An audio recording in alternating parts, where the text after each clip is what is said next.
I recently had a pretty decent run in Megabonk where I got 492,000 kills. At the time this was good enough to crack the 0.1% of players, but it's not even close to the top 10 leaderboard. In this video I'm gonna talk about how I achieved a run like this, but also what I did wrong and why I didn't get a score high enough to be in the top 0.0%.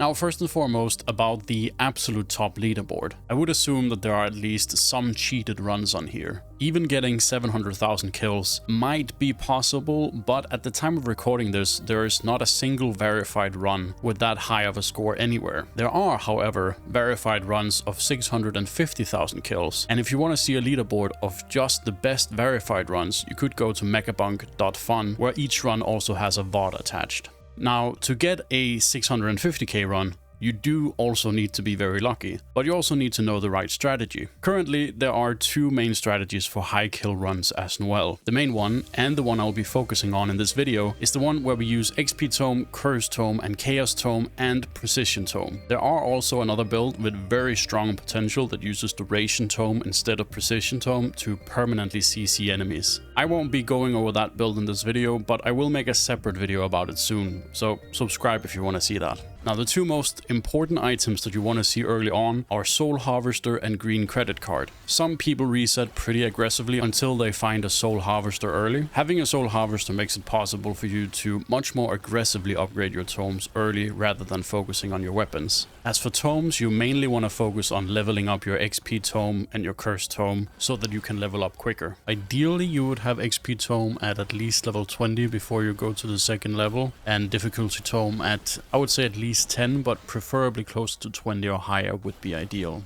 This can be pretty difficult to achieve though, so don't get discouraged if your levels are slightly lower. In my run, one of my mistakes was leveling up Chaos Tome too much compared to the other options. For instance, at this point in the run I had the option to go Curse Tome or Chaos. I chose Chaos just because it was one higher rarity, but objectively it would most likely have been better to go for the Curse Tome, just to get the quicker scaling. Chaos Tome becomes more important later on, but early on it's pretty important to focus on XP first and Curse Tome second. By the end of the run you should have 600% difficulty, but not more than that. After that point, difficulty does not get you more enemies according to testers. Now, as for the strategy, we've already went over the tomes you need, but if you're wondering why precision tome is good, it's because it actually gives you more damage over time than the damage tome does. This can be a bit confusing, but it's because of the way that crit damage works in this game. The way it works is that once you have more than 100% crit chance, you have a chance to multi-crit. This means that if you get 101% crit chance, you now have a 1% chance to double crit and a 99% chance to single crit.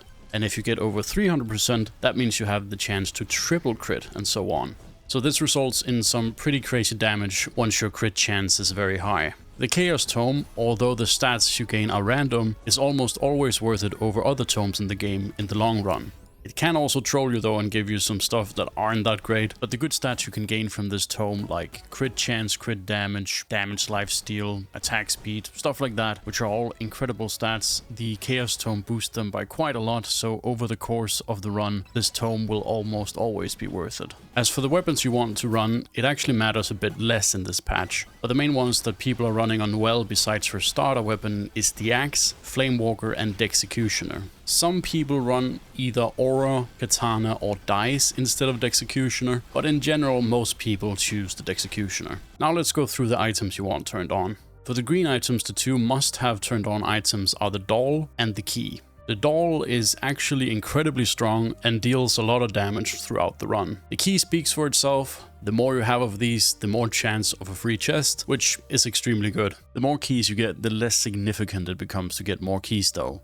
But if you can have about 7 keys, that would be very good. Getting above 7 or maybe even above 10, it becomes less and less relevant to get more keys because the return of each item at this point is not really worth it. I'll put some math here on the screen so you can see how this actually maths out if you're interested in that. Some people also run the battery, but this is optional. It's pretty good, but in my opinion you would almost always want the Doll and Key over the battery, so personally I leave this one off. For the blue items you want Echo Shard, Idle Juice and Kevin turned on. Echo Shard is pretty good, and most people agree that around 3 would be ideal, but you don't really need more than that. For Idle Juice, people are saying max 4 is ideal. Kevin is technically optional, but I personally really like having him on for the Kevin and Golden Shield combo to gain more gold over the run. It's also pretty good when you have the electric block for the extra damage outbursts. For purple items you want Grandma's Secret Tonic and Cursed Grappies. Some people are debating whether Grandma's Tonic are worth it, but I see them in most of the top runs, so I would definitely keep them on when you're going for the Precision Tome.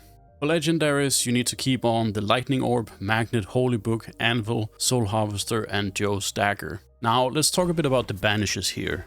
Mainly you want to banish purples to get more credit cards as quickly as you can, so that you can up your luck in order to get all of the nice legendaries that you want.